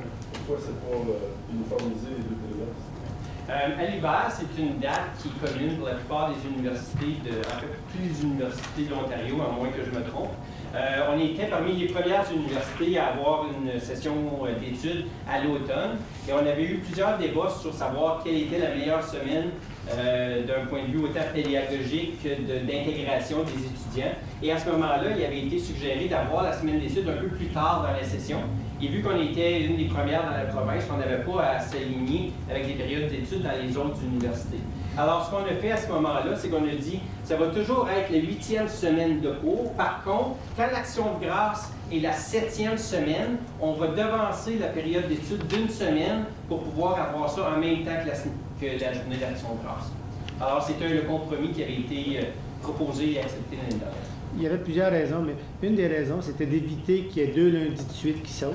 Si on l'avait la semaine qui suit l'Action de grâce pour un cours, d'avoir 2 lundis de suite. Et à l'hiver, c'est la semaine du congé de la famille.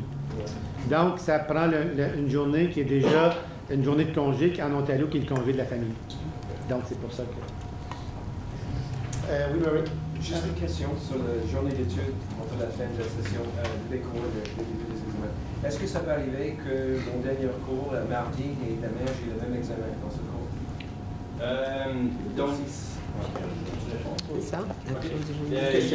Il y a deux éléments à la question. La première est, est-ce que c'est possible qu'un cours se termine une journée et que les examens soient immédiatement par la suite? Oui, c'est possible. Je ne peux pas vous dire que ça l'arrive, par exemple, mais oui, ça pourrait arriver. Votre deuxième question, la deuxième partie visait davantage la journée d'études entre les deux. Oui, c'est en discussion, mais il n'y a pas de décision prise sur ça présentement. C'est pour ça que l'idée de réintroduire la journée pour assurer que ça se produise. Vous avez assez de temps pour couvrir, par exemple, le nouveau méthode qui est couvert la journée. Oui. Il y avait David. Est-ce que les dates du début de la session et la fin de la période des examens d'hiver sont coordonnées avec les dates comparables dans les autres universités ontariennes? Oui. Autre question? Yes. It's not a question, it's more, and it's something that's probably never come up at the Senate before, but Shinorama happens every year during the first week of university for undergraduate students, and it always falls on that first day of session, but not the first day of courses, so it's always the Tuesday. And it always ends up being now the day in which each faculty hosts their info sessions, making it actually a lot more complicated and has reduced the amount of money we've raised every year on that day because we don't have the students have the ability to go out. And I don't have a solution for it, and I understand that these dates have been vetted. I want to point out that like this does like consistently conflict for Shinorama and like makes the job of whoever is in coordination for Shinorama that year's like it makes it very difficult to figure out that, as well as I understand that it's each faculty that chooses the times and dates of their sessions. But it's just something that I would like to point out is like that does conflict every year, and it's something that reflects well in the university that we do every year. So. I mean, we knew it when we did the break, the study break in the fall. I mean, that was the compromise that at the end we had to find those days to replace the study break. And so. Okay, any other comments, questions? Parfait. Quels sont ceux qui sont en faveur de la proposition? Quels sont ceux qui s'opposent? Quels sont ceux qui s'abstiennent? Bravo, unanime. Merci beaucoup pour la présentation. Now we're back to the substantive matter. Oui, création d'un examen scolaire portant sur l'absence d'un examen ou remise tardive des travaux. Est-ce que quelqu'un propose le dépôt de la motion? Nous avons un même proposeur. Et quelqu'un seconde? Maurice seconde. Donc, Rachel, est-ce que tu veux présenter 2 secondes la proposition au nom du comité d'études de premier cycle et de l'exécutif du Sénat? Oui, je Point of information, sorry. Does that mean that the person who is presenting the motion is the proponent of the motion, and the question should be directed to that person?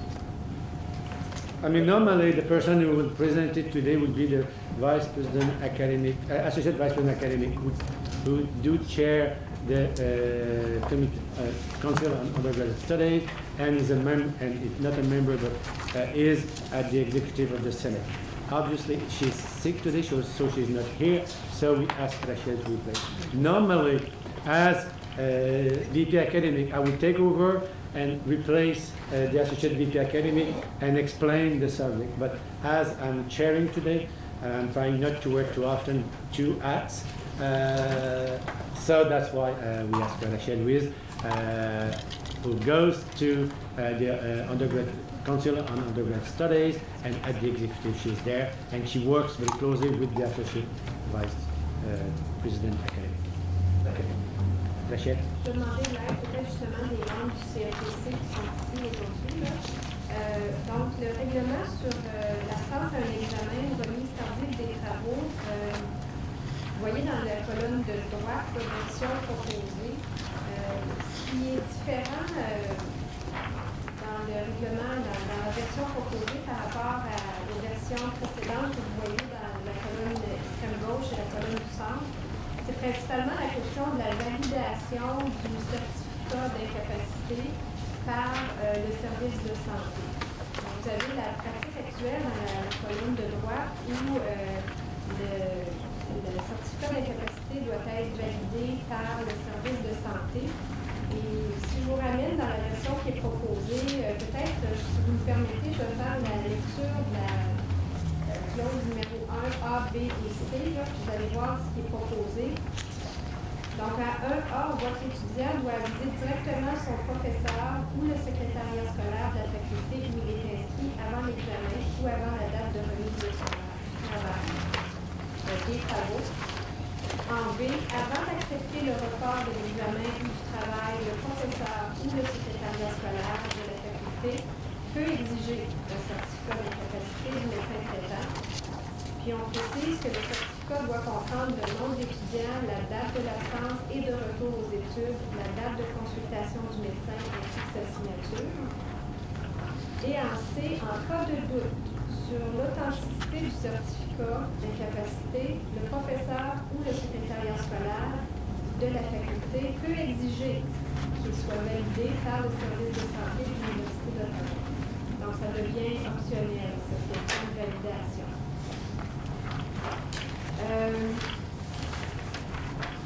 Par la suite, on précise au point D, si l'empêchement est imprévisible, l'étudiant doit aviser le professeur ou le secrétariat scolaire où il est inscrit et présenter un certificat d'incapacité daté du jour de la séance. Il doit présenter ça dans les 5 jours ouvrables qui suivent la date de l'examen ou la date de remise des travaux, et ce, à moins de circonstances exceptionnelles qui sont documentées et qui l'empêcheraient de le faire. Je veux juste vous dire qu'on précise le secrétariat scolaire parce que dans certaines facultés, ce n'est pas le professeur, mais c'est le secrétariat scolaire, notamment la faculté de droit, si je ne me trompe pas. Au point E, donc le professeur ou le secrétariat scolaire qui accepte les raisons invoquées par l'étudiant avec ou sans certificat d'incapacité doit, en accord avec l'unité scolaire ou la faculté, prévoir la tenue d'un examen spécial ou une nouvelle date de remise du travail. Ça, c'est ce qu'on a présentement là, avec le changement un petit peu pour préciser le secrétariat scolaire, l'unité ou la faculté. Ce qui est nouveau, qui est le paragraphe suivant, tout autre accommodement pour remplacer l'évaluation manquée doit être autorisé par le vice-doyen des études de premier cycle, par le vice-doyen des études supérieures ou par toute autre personne désignée par le doyen. Et là, on a précisé les différents noms parce que dépendant des facultés, les gens ne portent pas tous le même titre.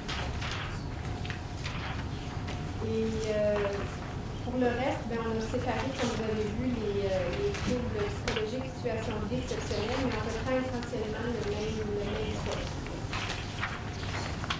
Okay, any questions? Point of order, or you want to allow me to go now?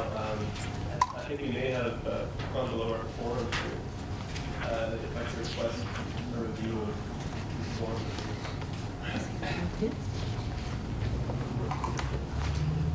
Okay. Correct me if I'm wrong, but I believe there are 72 members. 7. C'est quoi les colonnes? On va le passer. Vous tenez dans la deuxième rangée, puis si on n'a pas de colonne. Vous comptez aussi. N'oubliez pas qu'on a 2 personnes qui répondent aussi. Okay. En attendant, on peut continuer, vous permettez comme we can. But I think we should clarify there are some other issues. So, any other comments? Oui, Catherine?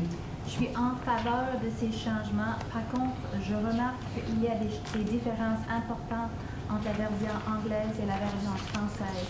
Je pense que la version française est beaucoup plus exacte. Ça parle d'un certificat d'incapacité. En anglais, ça dit medical certificate. Lorsqu'on parle des troubles psychologiques, on exige des certificats. Ça devrait inclure un certificat de la part d'un psychologue, non seulement de la part d'un médecin. On parle en français des compassionate grounds. En anglais, c'est compassionate grounds. En français, c'est très différent. Alors, les versions doivent être pareilles dans les deux langues. Oui. Oh, I'm sorry. There was a question there before. Are we on to questions or debate, or are they separated? I mean, normally you can debate. I mean, it's question debate. Cool.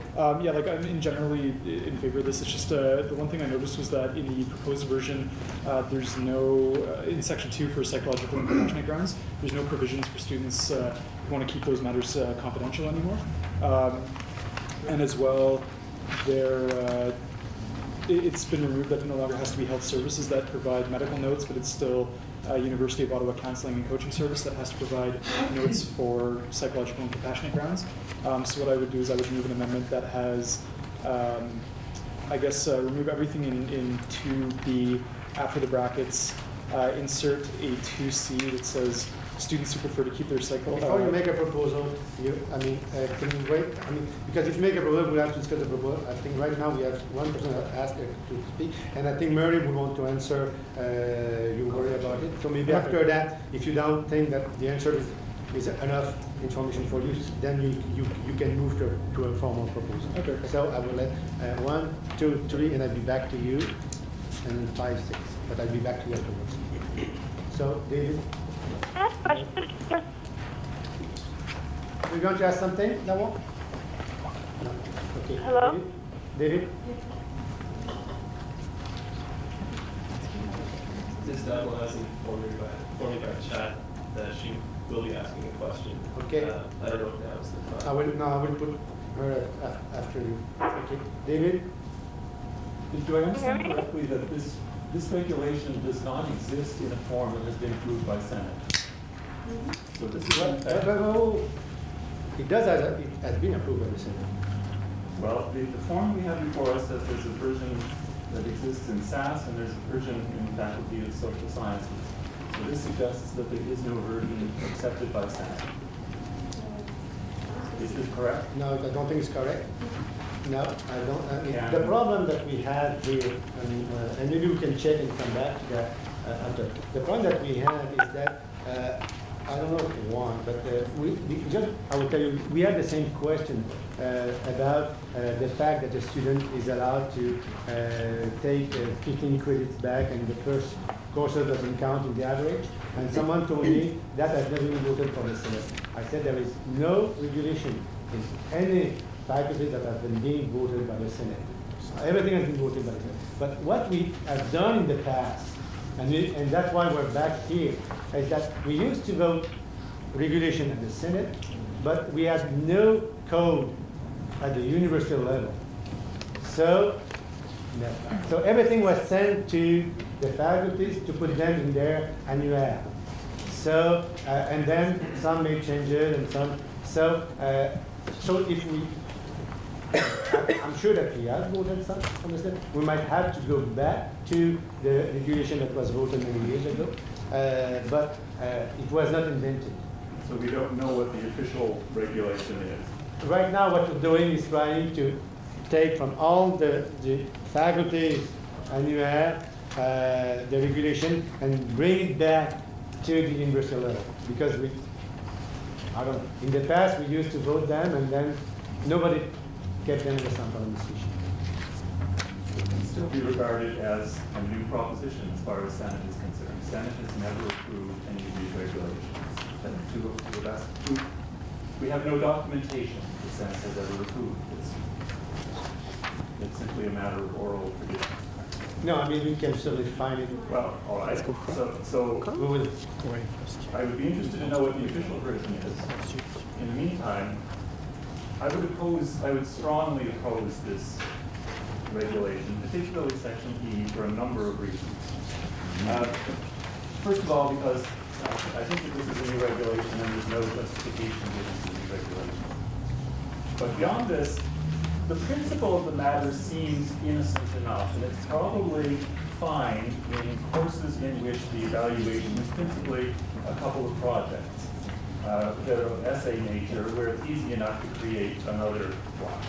In courses in the Faculty of Science, typically midterms and term work are quite intensive to prepare. In my case, it will take me 3 or 4 days to prepare the questions for a midterm exam because I teach a large course. Many of the questions are multiple choice. At the end of the exam, we go over the exam in class, and the answers are posted, so I can't reuse them. So this is a huge investment of time. In first-year courses in the Faculty of Science, there are 2 midterm exams, so this has to be done twice. If this regulation were put into effect, it would require a lot of time on the part of professors. In term assignments, the same is true, particularly I would say in the Department of Mathematics, where there are weekly problem sets that are gone over in class, and they simply can't be reused. So you could be increasing the work of the professor by 50% if we enact this regulation. Now, at a time when we're asking professors to do more work with less resources, is it a wise allocation of resources to ask professors to divert time away from activities for the benefit of the entire group toward potentially something that benefits a single student? This is what we're going to oblige professors to do. And it seems to me that that's really a very bad choice for allocation of activities. So if I'm going to cut things, am I going to cut my office hours? Am I going to cut the time that I prepare lectures? Am I going to cut the time that I prepare exams and just reuse them so that the students can know what's there already? Well, none of those seem like desirable outcomes. This has resource implications. if we oblige all midterms to be repeated, for example, when students miss them, in large courses like introductory chemistry that has over 2,000 students, we're now talking about probably 50 or 60 students who are going to need to do this. It can't take place during the usual time slots because those are being used for classes. So it's going to have to be scheduled some other time. So now we need invigilators. We somehow need to compensate the people who run these exams. If there are sessional lecturers, the sessional lecturers are not paid to do this. They're not paid to prepare the exams, nor to invigilate these exams. So it's potentially a substantial investment of resources that we're talking about, and an administrative nightmare to set up the rooms, to find times when students from the Faculty of Engineering and the Faculty of Science and the Faculty of Arts can all get together at the same time. What is certain to happen, because we've done this in biology, is then you get students who miss the midterm and who can't come to the makeup exam. So now you need a makeup for the makeup. And the regulation does not propose any end to this. It could be infinite. The logistics of this are surely going to be a disaster. In some cases, we have lab exams in which exams are set out as specimens are dissected and prepared. This can take a couple of days of technician time to do. Is it reasonable to expect our technicians to divert them from the other things that they're doing and now set up for 1 or 2 students potentially an entire new set of dissected specimens? Is more money, more technician time. It's truly ridiculous. I think that this system is potentially unethical. Students would very certainly game the system. So if you set up the possibility of missing the midterm and taking a makeup, students will want to wait and see what happens on the midterm so that they can tune their performance, and in the hope that professors will either reuse earlier materials or that they will propose an essay instead. And as soon as this happens, as soon as the evaluation techniques become different, you will satisfy some students, but you will make others very unhappy because the original group have been treated unfairly. And so now, in order to service a small number of students, will create problems with an even larger number of students. I feel that this would worsen student satisfaction because professors will also game the system. So if you're told you must have makeup exams, and you're teaching a course with 2 midterms, the easiest way to reduce the work in all of this is say, fine, 1 midterm, and I'll use my 2nd midterm just as a makeup. The easiest way to deal with the problem of graded term assignments is get rid of them and put all the weight possible on a final exam. So my suspicion is that if you want to provide feedback for students, they'll get less.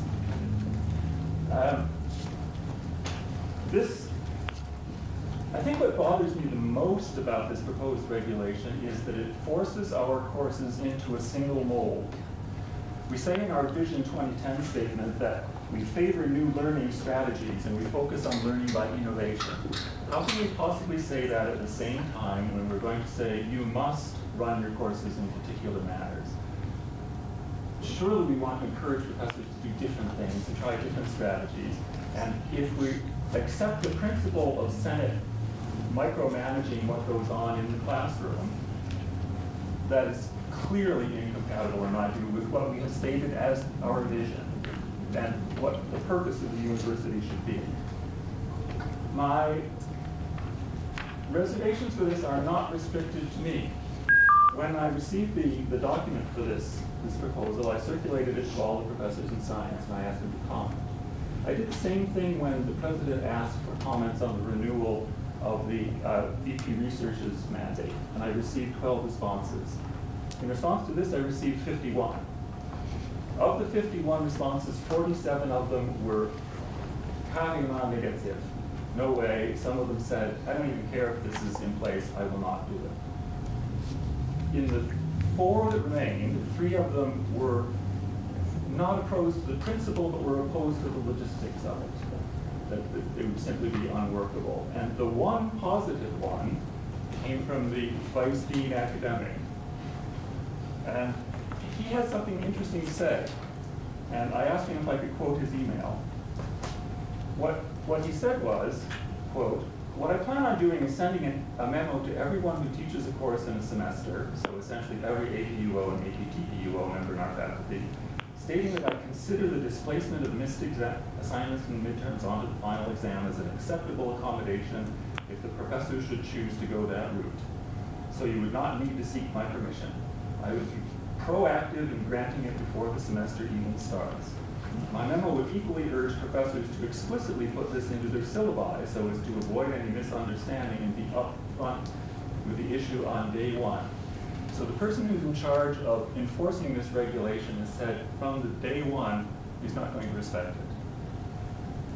This makes a mockery of Senate, and it clearly signals that if you need the notwithstanding clause at the end of this of 5E, and the vice dean says we're not going to respect it, it clearly says that this is a bad regulation.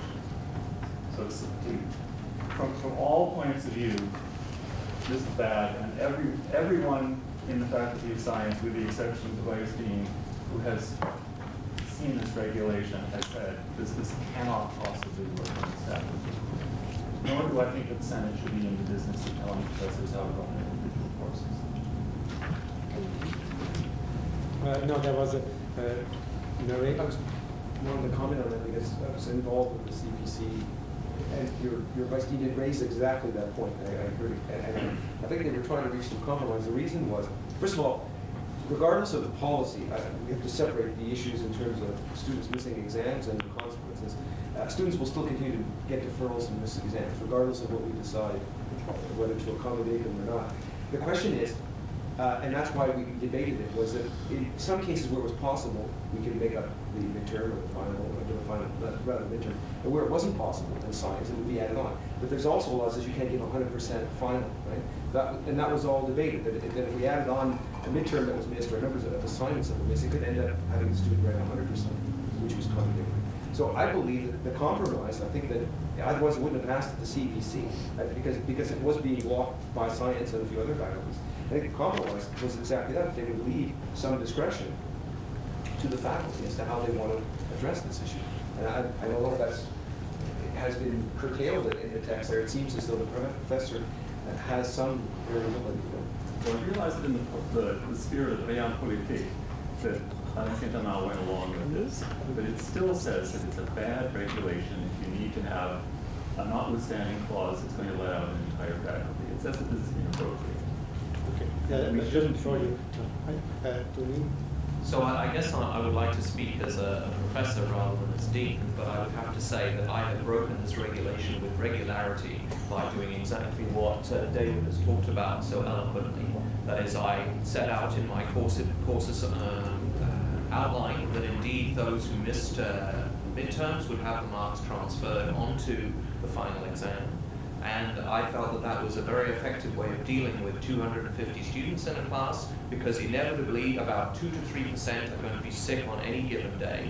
And the numbers add up. If we want professors to take on large courses, we have to give them the means to be flexible to teach those courses without overburdening. And so as a professor, I oppose this regulation. I won't say about what I do as dean, but because we love centralizing authority in the faculties, as you know. But I think this is, I just don't think this is a viable regulation for those who teach large courses. If you don't want, because we don't have quorum anyway, so you won't be able to make a proposal. So we're just finishing the discussion, and then we'll come back. We'll have to come back next time. Il y avait Joseph. Trois dernières et ensuite on va devoir terminer parce qu'on a perdu le code. Donc juste pour terminer au moins la discussion sur la modification. I'd like to comment that I oppose the motion on a different element of Part E as well. Hearing the phrase stating any other accommodation to make up for the missed evaluation must be authorized either by the vice dean, etc. I see this as an infringement on academic freedom. The way that evaluation happens in the classroom should be a negotiation between professors and students. The University of Ottawa has signed on to the high-level policy statements such as the Association of Universities and Colleges of Canada and the Tri-Council Research statement that enshrine academic freedom as a key fundamental And I would hope that professors would feel risk from that purpose as well. The professors should be, and students should be able to decide on how special examinations happen and should not be left up to centers of higher education. Okay. I agree with what was said over there, and I would like to ask the question, the previous version of E listed as text available to SASS says may set a date or may transfer the weight of the set exam to the final exam. You didn't break any rules. This is what I've been operating with too, and solves all the problems for everything except the final. So why did they remove that? This is final. John? I'm very sympathetic with much of what the other Professor Curry has had to say. On the other hand, in common law, we have a very complex system and a complex set of rules and designed to accommodate, in appropriate circumstances, students that do have exigent circumstances. What struck me most about the other Professor Curry's comments is that the realities will differ from faculty to faculty. It seems to me that this is quintessentially an issue in which there is no one-size-fits-all solution, and that is appropriately regulated at the faculty level rather than in a single, central, monolithic regulation at the Senate level. So I too will not be supporting the motion when it does come on for voting whenever we have that quorum. Thank you very much for holding the discussion of this topic until I could get here. To the rest of the members of Senate, I apologize for this, but I was teaching until 4 o'clock and could not cancel the class. David said very eloquently exactly what the situation is in science. I too have been receiving emails till they're coming out my ears. So I too will be opposing for exactly the same reasons, and I concur that this is a situation that should be settled in a faculty by faculty basis. It is not a one-size-fits-all situation. Last comment.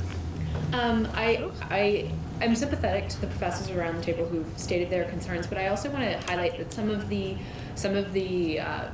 changes that were proposed, including medical certificates, is something that students have been asking for years, with the changing of having medical certificates coming from other places.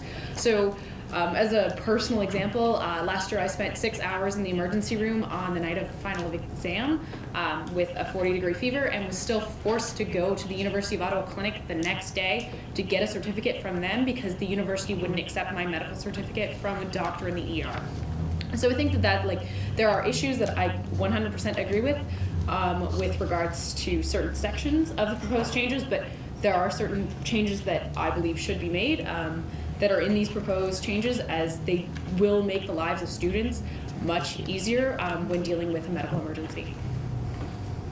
Okay, anyway, no, after that, anyway, we've lost column, so I think, and it's 5 o'clock, normally we close at 5, so now we will have to come back to those 3 items next time, so we try to find